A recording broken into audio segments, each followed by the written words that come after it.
In the headlines, the Afrexim Center being constructed at Gemmett's Lane to provide jobs for hundreds of Barbadians.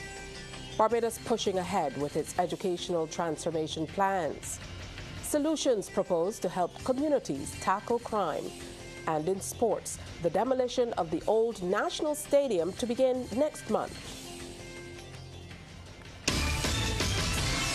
Broadcasting from our studios in the Pine St. Michael, this is CBC NewsNight, starting now.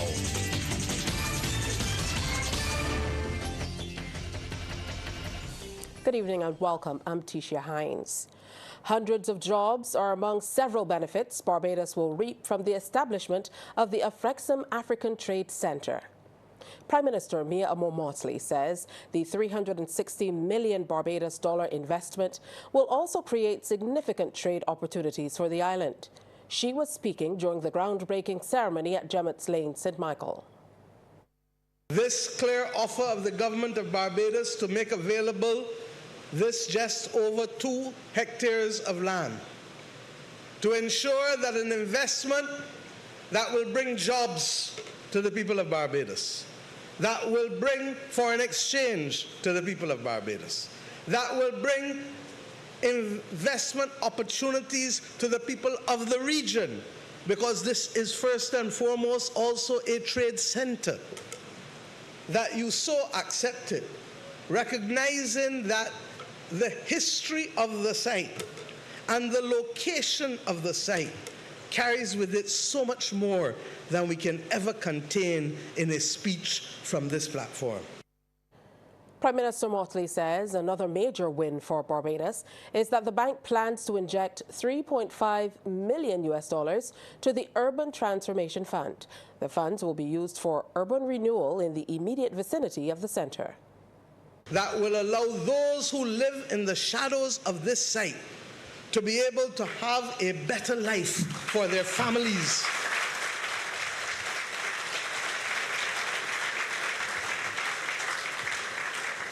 And urban transformation isn't only about buildings, but that is where it must start.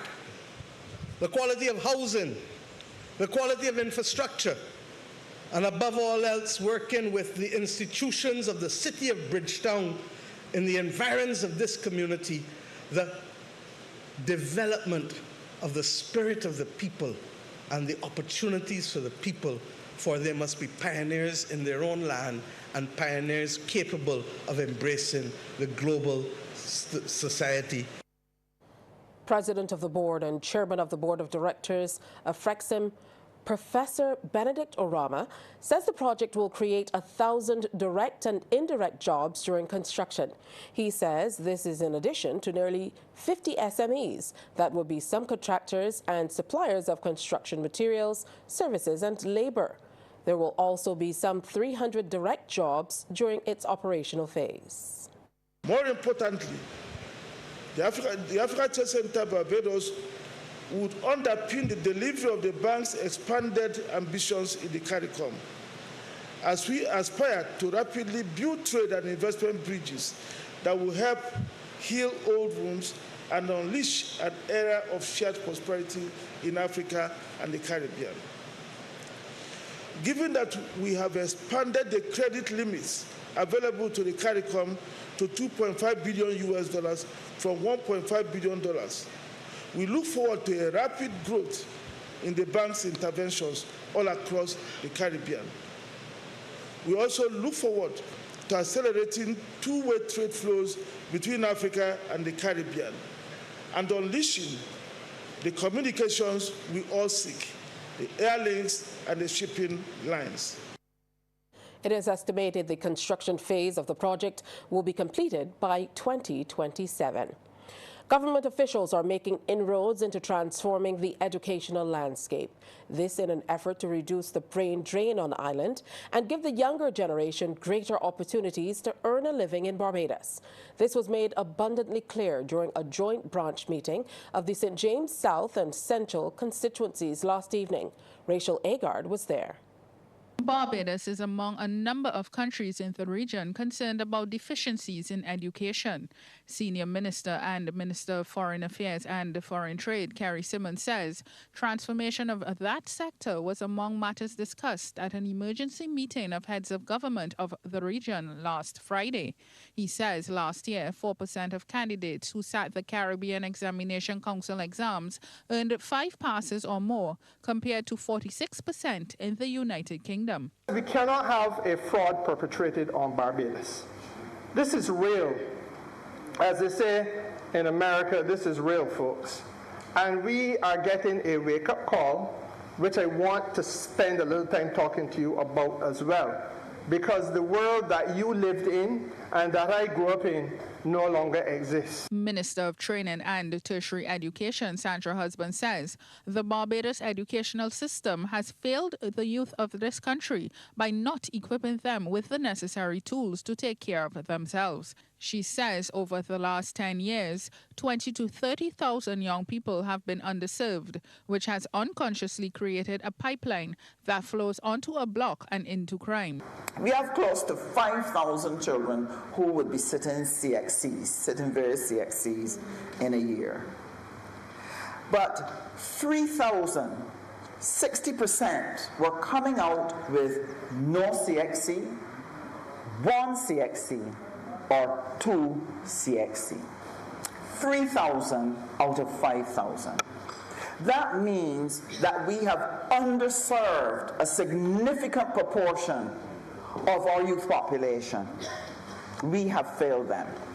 Meanwhile, Minister of Youth, Sports and Community Empowerment, Charles Griffith, says he is doing all within his purview to ensure the development of youth across the island. And he's pledged to have courses that are not certified recognized. We have young people in prison that is within my target population. So we go from 9 to 29. One of the things that I want to do is to impact these youngsters as they move away from the prison. I want you to go and speak to the superintendent and see what we can do at the location. Last month, I went to a graduation at the prison where 36 youngsters graduated from our training that went into the prison system. Barbadians who can contribute to this change are encouraged to reach out to the relevant ministries. Rachel Agard, CBC News. Many of those incarcerated at Dodds Prison come from poor households. This message tonight from UWI Professor Dwayne Devenish, who has been offering some insights on how communities can tackle the issue of crime. Addressing residents of St. George North at a branch meeting, he insisted school, family, community, private sector, and the wider civil service must come together to address the problem. Professor Devenish says gun and gang-related crimes in communities mirror a certain pattern. Growing up poor alone is not the predictor of crime, it's the association of other factors linked to poverty. Because even though I can say I grew up poor in Freehill, Black Rock with my grandmother, there were still a few others who had that particular condition of poverty. But guess what? They didn't have a grandmother who had particular morals and values about what to do and what not to do, who to associate with and who you should be associated with. A lot of these young fellas had each other. I could have gone back home to my grandmother, but a lot of these young fellas had to go back to sometimes households that were quite dysfunctional. Professor Devenish also spoke to some of the solutions which communities could use to tackle crime. If we could build better bridges between older and younger residents, we could be on our pathway to dealing with things like crime. Now here's another thing that we found out from those communities. When bad behavior, listen to this, when bad behavior has fewer social consequences, more young people accept crime. In other words, when there are less or fewer consequences, socially speaking, in other words, people there in the society to tell you, don't do that, that's not right. or social consequences like people, I can report that to the police. When you have communities like that where people choose to distance themselves and allow crime to fester, young people accept crime more often. Meanwhile, Member of Parliament for St. George North, Tony Moore, says the view that all a block is good for is something bad has to stop. Blocks in Barbados is really groupings of young people who do not have access to work, access to educational opportunities. And when I say so, I know that there are some older people that might say, but you went to school, how you mean you had access to educational opportunities? But when people don't take advantage of those opportunities, they feel as if everything's done for them. And the only way that they're going to make it in this society is by looking through those informal means and often illicit means. Ms. Moore says they're trying to mold a society where partisanship, ethnicity, gender and other labels don't matter, but people do. We represent people. And that's the kind of society that we want to cultivate, and the society that falls under this theme. When we talk about it takes a village, you can't be seeing political lines when education matters, when crime matters, when we want to build the kind of society that makes each of us proud to say we are citizens, but more importantly, to make each of us feel that we have a space that we can grow and a space that we can contribute. Coming up, a suggestion: more needs to be done to address domestic violence.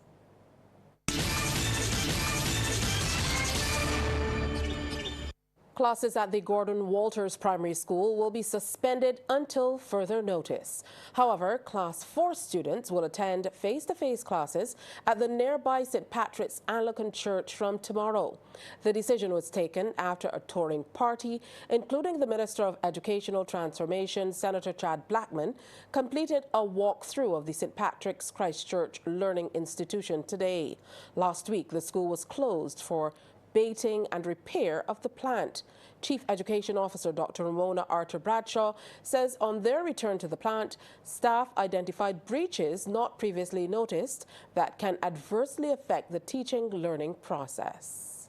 Hence, on further investigation and in the interests of the health and safety of staff and students, the decision was made to suspend classes at the school from tomorrow, March 25th, 2025, until such a time as those issues can be addressed effectively. Whilst the school continues to receive urgent attention relative to the presence of rodents, it has been determined that the plant needs a comprehensive clean so as to complement the other measures being taken to eradicate the rodents that were at the school. Police are at this time investigating the circumstances surrounding a shooting which occurred in Vine Street, the city, this morning. A number of shots were fired, and some of them went into the house of a female resident just before 9 o'clock. However, she was not injured. Police were busy recovering these shells earlier today at the crime scene. And reports of domestic violence incidents fell last year when compared to 2023. This is according to Minister of People Empowerment and Elder Affairs Kirk Humphrey. He says official statistics from the Family Conflict Unit of the Barbados Police Service show there were 574 reported cases of domestic violence in 2023, while figures for 2024 suggest just over 450 reported cases. However, he says even though there was a slight reduction in cases last year, there are still too many. Mr. Humphrey was speaking at the opening of a two-day national consultation on domestic violence. I think the state also has to offer more support. I made a point earlier when I spoke as well that for me to feel a greater level of comfort about what it is that we're doing as a society, that the persons who've experienced domestic violence must feel that same level of comfort. So they must feel that when they engage in a relationship with somebody else, that they're not exposed to domestic violence, which means we have to talk about how we raise our sons and how we raise our daughters. It means that when the case is reported to the police, that the person who reports the case feel as if that they're going to be treated well when they engage the police and that the police will follow through. And a number of women said that that has not really been their experience. It also means that when they come to social services for support, that they should get that level of support. And Minister Humphrey is also urging women seeking refuge at the Business and Professional Women's Club Safe House for abused women to respect the privacy and secrecy of the location. He says there have been instances where the alleged abused have given the shelter's location to their alleged perpetrators. When you say where you're going to get away from the same person who has hurt you, and you tell him where you are and where the other persons are, then clearly you put yourself at risk and other people at risk. And so they've experienced some of that, and I just want to advise persons who come to the club to know that they have to remain secretive about where the location is for obvious reasons. Concern about a growing number of children who are presenting with mental health issues. The issue has been highlighted by criminologist in the Attorney General's office, Kim Ramsey. She was speaking at a parenting seminar organized by the MVP Parent Support Group at Sky Mall. Ms. Ramsey says these mental health issues are a problem, and she has called for early intervention before it becomes a problem to the state. There's an increasing number of young people with mental health challenges that are not being addressed. What is happening is that the family realizes that they have the mental health challenges and they're not getting treatment for them for several reasons. One, they do not want to accept that the child has a mental health challenge. Two, the stigma associated with mental health. Your child has mental health challenges, you see the child acting out, but you do not want your child to be labeled as quote-unquote a mad person. You do not want to take them for help because of the stigma of this psychiatric hospital. And then you keep this child within the environment and you do not attend to their behaviors. There's a child guidance clinic at the psychiatric hospital, and there are ways that you can seek help for your child. Ms. Ramsey offered some advice to parents about how they can help children with their issues. Most of the problems that we have in our society are as a result of poor parenting. Poor parenting, poor socialization, environments that are not conducive to positive behaviors and positive thinkings, and essentially enabling behaviors. So if we can get our children in an environment that is wholesome, we can reverse a lot of the bad behaviors we see in our society. Efforts continue to foster the well-being of coral reefs across the island. One of the groups championing that drive is the Coral Reef Restoration Alliance of Barbados. One of the ways it's doing so is by educating Barbadians about the need to preserve the island's marine landscape.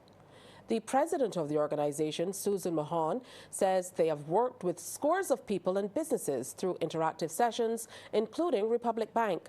The bank, meanwhile, has sponsored the creation, production, and dissemination of posters which are an authentic representation of the coral reef system located within Folkestone Marine Park. The coral reef community isn't just corals. It's got all sorts of other plants and animals in the community. And the poster, the keys and the species lists are all used by Corral to engage participants during special sessions that are aimed at increasing understanding about the meaning and value of reefs, the threats that face them, and actions we can all take to assist in fostering their well-being. Managing Director and Chief Executive Officer Carleen Sudat says the bank will continue to sponsor non-governmental organizations through their Power to Make a Difference program. One such initiative, and I see our partner here this afternoon, is the Adopt a Turtle Barbados project, a fundraising effort aimed at financing sea turtle conservation in Barbados. Additionally, we continue to partner with the Walker Institute for Regenerative Research, Education and Design, a partnership which began in 2021 and has proven to be transformative. Sports is just ahead with Damien Best.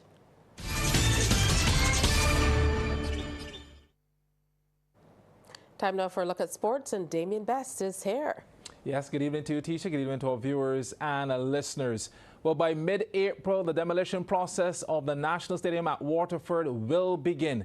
Minister of Youth, Sports and Community Empowerment Charles Griffith says this comes after a meeting with the Chinese delegation yesterday evening. He was speaking during a joint BLP meeting of the St. James South and St. James Central constituencies last evening at Queen's College. It is expected by the 1st of April that the process of cleaning the perimeter of the National Stadium will be in place, and sometime during the middle of April, we should start to see the demolition of the National Stadium that I, like everybody else, want to see constructed.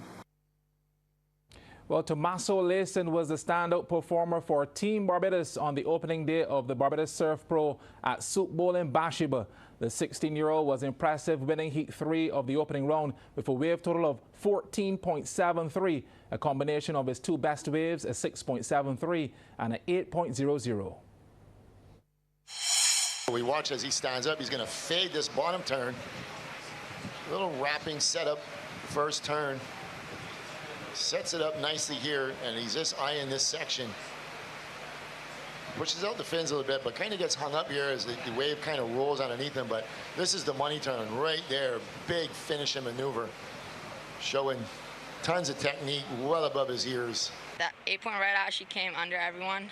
I think I had priority, but it just came. It was one of those that came under all the waves. It wasn't a set wave, just a medium-sized one. And I was actually so stoked to see this one coming in. I knew that I needed a score, and I went under, and it just lined up perfectly the whole way.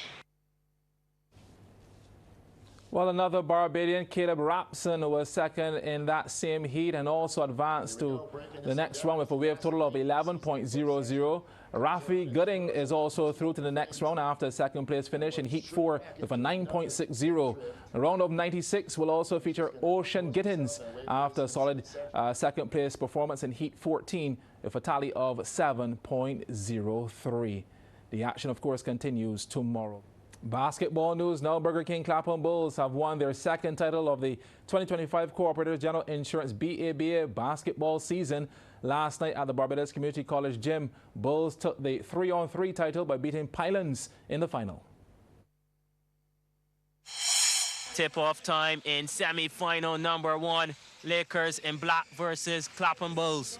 Not much time to play with, only 10 minutes per game, so Rasheen Maynard gets down to business. Through the traffic, ignores the red light. First point of the game. He had 6 in this contest. But Lakers responded the very next play. Primus Walron with an easy layup. Lakers found their groove and grew in confidence. And it was evident here, even with a hand to the face, Khalid Wilkinson deposits off the backboard into the bank. Bulls showed good defense, and it paid dividends. Simeon Maynard, no one at home for the Lakers, easy access. And the Bulls went on to win 21-16 to progress to the final, but not before this. Anton Winter, ice cold from the North Pole. Second semi-final now, Pylons up against Warrens in the red. What an introduction from Rashad Hall from upstairs. That's magic.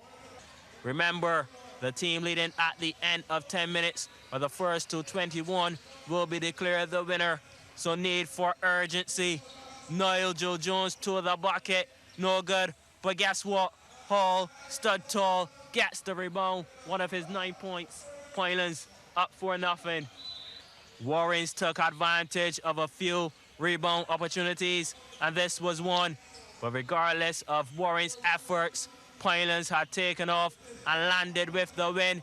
Kerry Thorpe from beyond the arc. That's 2 big ones in 3-on-3 ball as Pylons marched into the finals, winning 21-18. Lakers went on to beat Warrens 21-20 in a highly competitive third-place playoff. So let's head to the big final. Pylons versus Bulls. It took a while for both teams to get on the board, but when the first points came, it was impressive. Rashad Hall from 2-point land. That's a man with a plan. But Simeon Maynard also had a couple tricks up his sleeve. Check this out. Incredible. And that was the type of encouragement Anton Winter needed, executing the flush for the Bulls. The Pylons would simply not go away. Nigel Jones with the floater. Rashid Maynard then came to the party and made the BCC gym his own playground. Bulls up by 4. The lead was now growing with every Bulls move. Rashid was the star of the night, shining bright from beyond the arc. He scored 8 in the final. Bulls went on to take apart the Pylons. Anton Winter with the finishing touches as Bulls took the title, winning 21-9 over Pylons. Anmar, Goodrich Boys, CBC Sports. Yeah, thanks, Anmar. That is the first half in sports, Tisha. I'll be back a bit later on. All right, we look forward to that second half. Up next on CBC's Newsnight, though, the business report. An initiative to foster business connectivity between Barbados and the Middle East will take place in Barbados later this year. It's the Hebsojay Group Asia Middle East to Caribbean Trade and Investment Forum. It will take place from June 10th to 13th at the Lloyd Erskine Sandiford Center and the Hilton Barbados Resort. Marketing Director and Global Spokesperson Starlet Will-Lewis says the forum will open new doors for businesses and individuals. We are lending assistance to businesses and enterprises, individuals, by giving them the key resources and assistance that is needed for them setting up visas and having business licensing where they can actually expand their business all the way within the Middle East.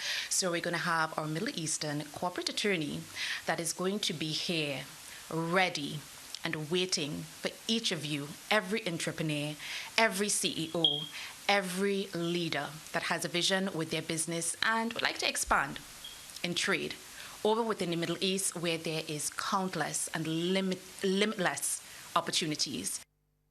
Ms. Lewis says it is an all-encompassing event designed to touch all aspects of business development.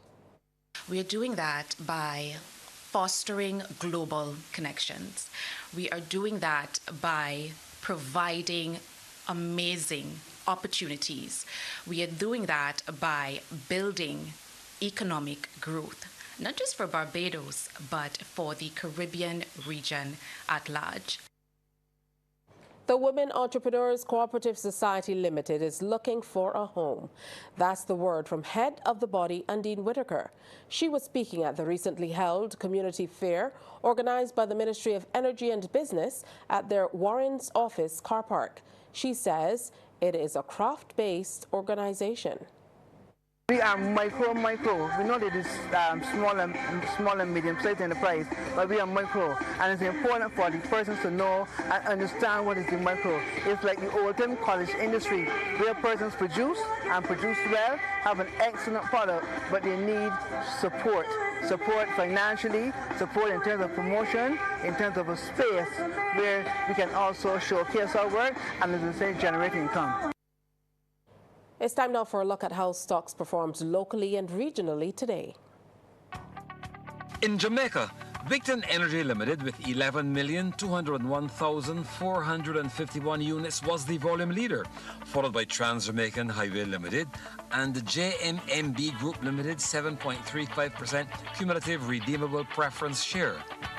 In Trinidad and Tobago, Unilever Caribbean Limited was the volume leader with 63,645 shares changing hands for a value of Trinidad and Tobago $700,303.65, followed by JMMB Group Limited.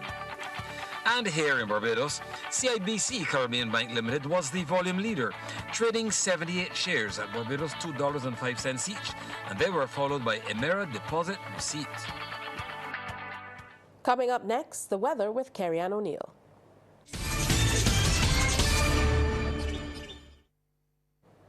Time to welcome Carrie-Ann O'Neill with a look at the weather. Hey, Carrie-Ann. Good evening to you, Tisha, and good evening, everyone. The high-pressure system is our dominant feature today. As a result, we had a mix of clear and cloudy skies along with light showers. The winds across the region, they are light to moderate, and come tomorrow, we are expecting that the seas will be well above normal. We do have a small craft as well as high surf advisory in effect. The maximum temperature today was 30 degrees Celsius, the minimum 24 degrees. At present, the temperature stands at 26 degrees Celsius. The relative humidity, 72%. The winds, they're coming in from the east. We take a look now at some atmospheric conditions across the region, where the temperatures are ranging from 24 to 26 degrees Celsius. The humidity shows it's relatively dry across the islands, and the winds, they are light to moderate across the region. We take a look now at our satellite feed, where the high-pressure system was our dominant feature. We had that mix of clear and cloudy skies along with light showers here in Barbados. Now, similar weather conditions also prevailed across the other islands. The winds are peaking for us at 25 knots.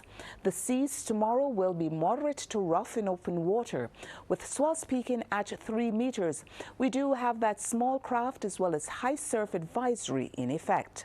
Now, later on tonight, we can expect a mix of clear and cloudy skies along with light showers.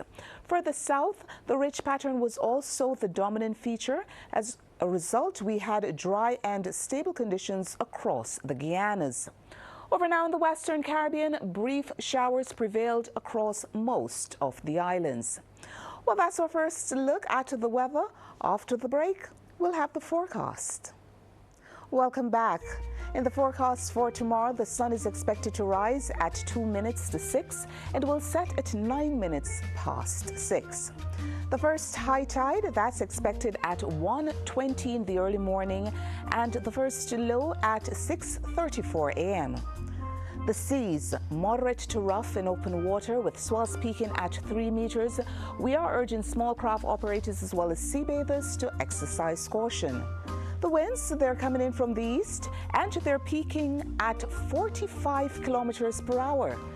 For us here in Barbados tonight, we can expect a mix of clear and cloudy skies along with some light showers.